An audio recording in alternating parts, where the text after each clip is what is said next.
Good morning. मानव भूगोल के अंतर्गत आज हम चौथा अध्याय शुरू करेंगे और अपना चौथा अध्याय है विश्व जनसंख्या संरचना।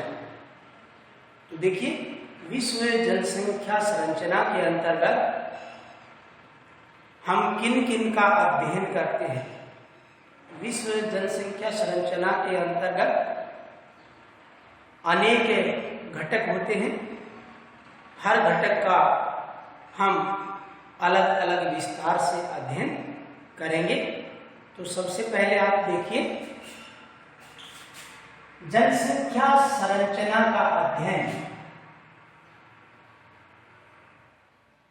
किसी भी क्षेत्र के प्रादेशिक विकास और नियोजन के लिए अत्यधिक महत्वपूर्ण होता है। अर्थात जनसंख्या की संरचना का जो हम अध्ययन करते हैं वह है उस क्षेत्र के प्रादेशिक विकास के लिए और उसके नियोजन के लिए सबसे महत्वपूर्ण होता है। इसके अंतर्गत सामान्यतः आयु वर्ग, स्त्री पुरुष का अनुपात, जिसको हम लिंगानुपात भी कह सकते हैं,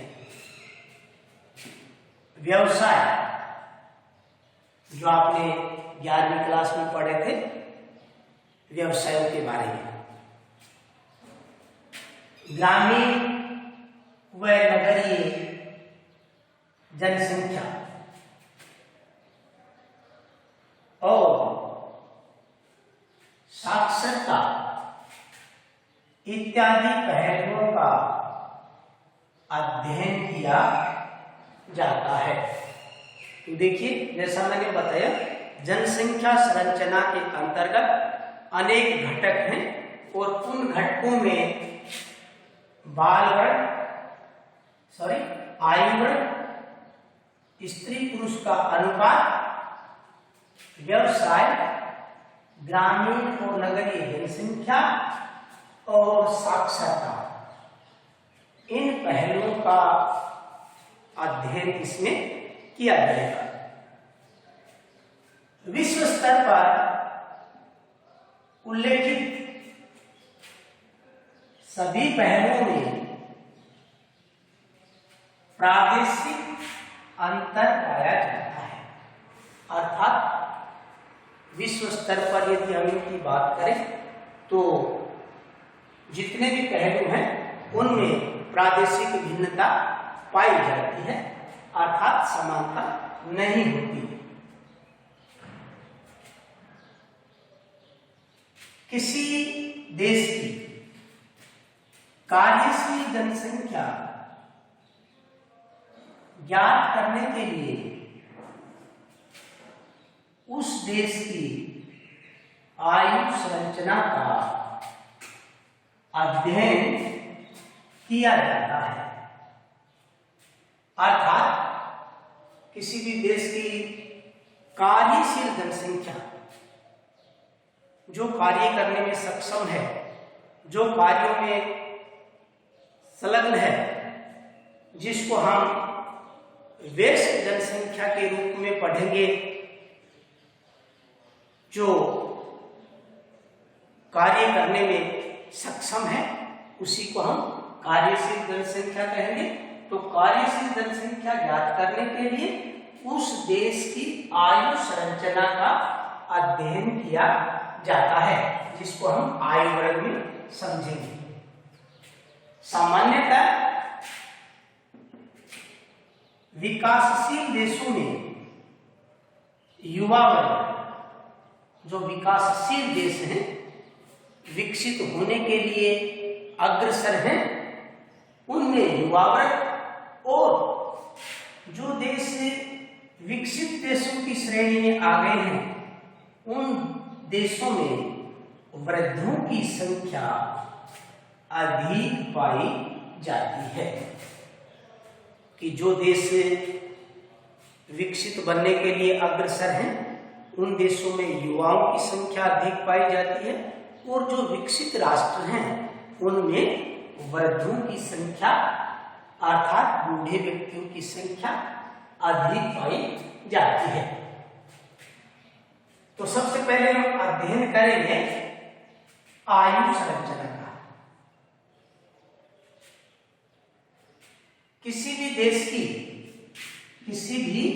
देश की जनसंख्या को 3 वर्गों में विभाजित किया जाता है, जो क्रमशः 0 से 14, जिसको हम बाल आयु वर्ग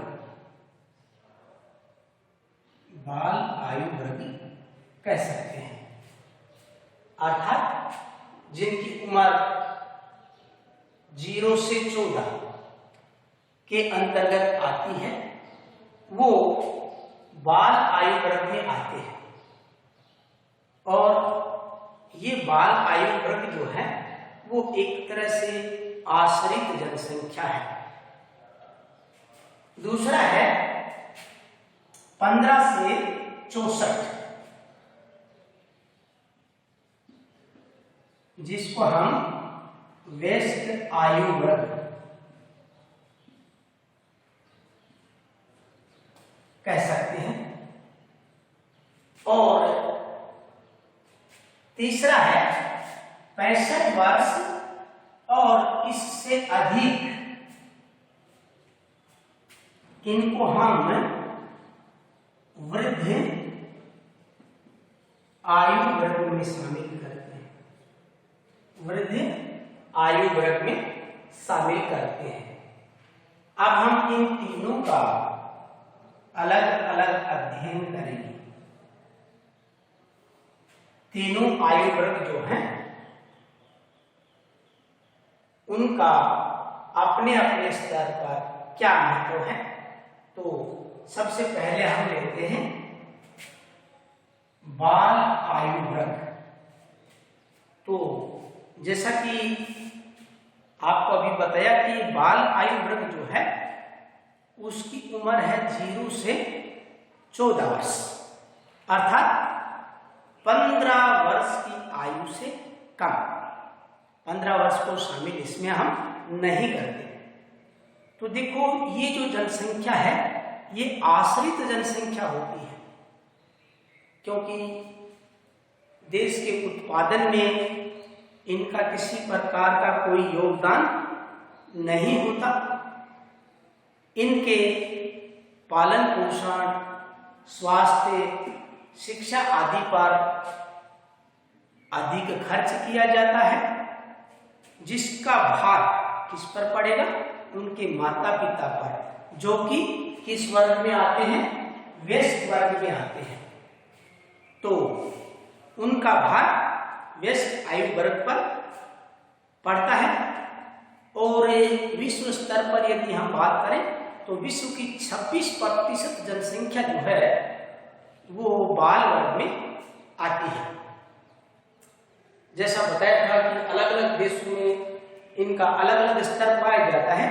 तो अफ्रीका जो महाद्वीप है उसमें सबसे अधिक पाया जाता है, जो समस्त जनसंख्या का या समस्त बाल वर्ग का हम कह सकते हैं 45% है। और जो विकसित देश हैं जैसे ऑस्ट्रेलिया है, यूरोप है, जिनमें जन्म दर निम्न और जीवन प्रत्याशा उच्च है, जैसा कि हमने पहले वाले वीडियो में पढ़ा था, तो जीवन प्रत्याशा अधिक होने के कारण बाल वर्ग जो है वहां पर संकुचित अवस्था में है, या हम कह सकते हैं कि वहां पर बाल वर्ग कम पाया जाता है। इसके विपरीत जो विकासशील देश हैं उन देशों में उनका उच्च अनुपात पाया जाता है। यह अनुपात विकसित देशों में 16% तथा विकासशील देशों में 29% पाया जाता है। तो इस प्रकार हम देखते हैं कि आयु संरचना के अंतर्गत जो बाल वर्ग है उसको हम आश्रित जनसंख्या में शामिल कर सकते हैं। आश्रित जनसंख्या जो दूसरों पर आश्रित रहती है, अपने माँ बाप पर आश्रित रहती है, उत्पादन में उनका कोई योगदान नहीं होता। दूसरा हम लेते हैं वयस्क आयु वर्ग। वयस्क आयु वर्ग जिनकी उम्र 15 से 64 वर्ष तक होती है। यह बाल वर्ग की ऊपरी सीमा 15 वर्ष से लेकर वर्ग आयु वर्ग यानी 65 वर्ष से कम यानी 64 वर्ष को हम इसमें शामिल करते हैं। तो इस वर्ग को हम 2 उपवर्गों में बांट सकते हैं। जैसे एक युवा वर्ग,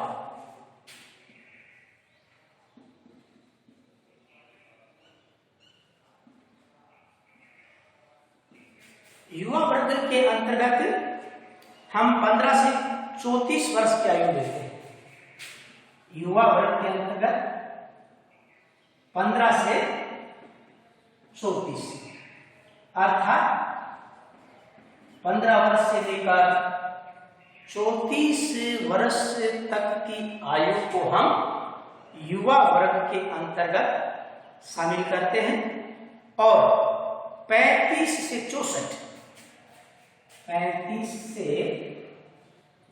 64 वर्ष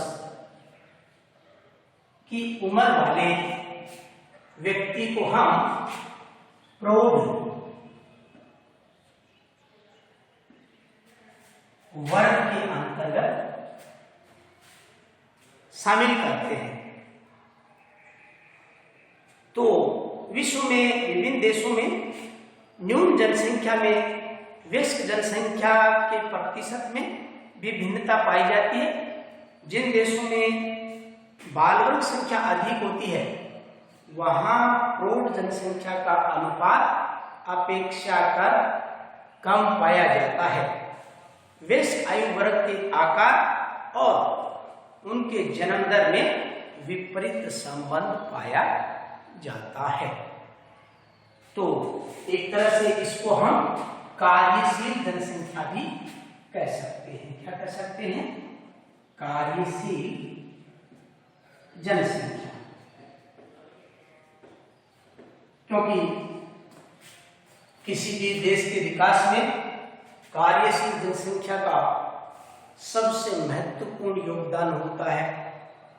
देश के विकास में, चाहे वो विकास सामाजिक हो, आर्थिक हो, किसी भी प्रकार का उस देश का विकास है तो उसमें जितनी अधिक संख्या वयस्क आयु वर्ग की होगी वह देश उतना ही शीघ्रता से विकास की ओर अग्रसर होगा। अर्थात जिस देश में 15 से 64 वर्ष के व्यक्ति अर्थात वयस्क आयु वर्ग की संख्या पाई जाएगी वह देश उतना ही अधिक गति से विकास की ओर अग्रसर होगा। तो इसको हम कार्यशील जनसंख्या के अंतर्गत शामिल करते हैं। तीसरा वर्ग अपना आता है 65 वर्ष एवं इससे अधिक आयु का वर्ग, यानी 64 से अधिक 65 वर्ष से लेकर ऊपर की जितने भी उम्र है उसको हम वर्ग आयु वर्ग के अंतर्गत शामिल करते हैं। और ये भी एक तरह से आश्रित जनसंख्या में ही आती है, क्योंकि वृद्धों का देश के विकास में कम योगदान होता है। ये भी व्यस्त जनसंख्या पर क्या हो जाते हैं, आश्रित हो जाते हैं। उनमें काम करने की इतनी क्षमता नहीं रहती, वो अपने परिवार पर ही आश्रित हो जाते हैं। तो आयु के आधार पर इसका ये जो तीसरा वर्ग है, 65 वर्ष से अधिक उम्र के लोगों को इसमें शामिल करते हैं। संपूर्ण विश्व की 8% जनसंख्या जो है वो 65 वर्ष या इससे अधिक आयु वाली है। विकसित देशों में अन्य मृत्यु दर तथा अन्य जीवन प्रत्याशा के परिणाम स्वरूप औसत 6% जनसंख्या ही इस वर्ग में पाई जाती है। वृद्ध आयु वर्ग के स्त्री पुरुष सामान्यतया आर्थिक क्रियाशीलता के अभाव में आर्थिक रूप से व्यस्त आयु वर्ग पर आश्रित हो जाते हैं। इस आयु वर्ग की सर्वव्यापी और कठिन समस्या बढ़ती आयु के साथ गिरते हुए स्वास्थ्य तथा रोगग्रस्तता की होती है, क्योंकि जैसे जैसे उम्र बढ़ती है उनके स्वास्थ्य गिरता जाता है, अनेक प्रकार के रोग उनमें लग जाते हैं, उनकी कार्य करने की क्षमता इतनी नहीं रहती। जबकि जैसा मैंने आपको बताया कि इनकी संख्या जो है वो विकसित देशों में ज्यादा होती है। देखो यहाँ पर विकसित देशों में वृद्धों की संख्या अधिक पाई जाती है, क्योंकि उनकी जीवन प्रत्याशा ज्यादा होती है। जीवन प्रत्याशा ज्यादा होने के कारण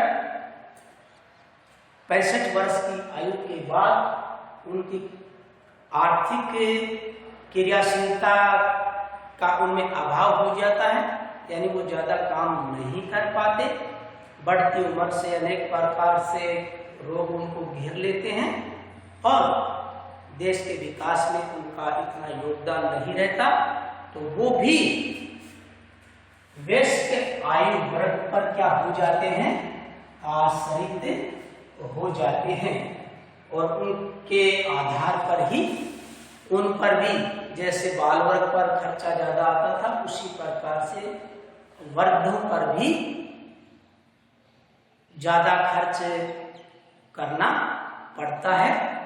तो इस प्रकार से ये जो आयु संरचना है, इस आयु की संरचना का अध्ययन जो है उस क्षेत्र की प्रादेशिक विकास नियोजन के लिए अत्यधिक महत्वपूर्ण होता है।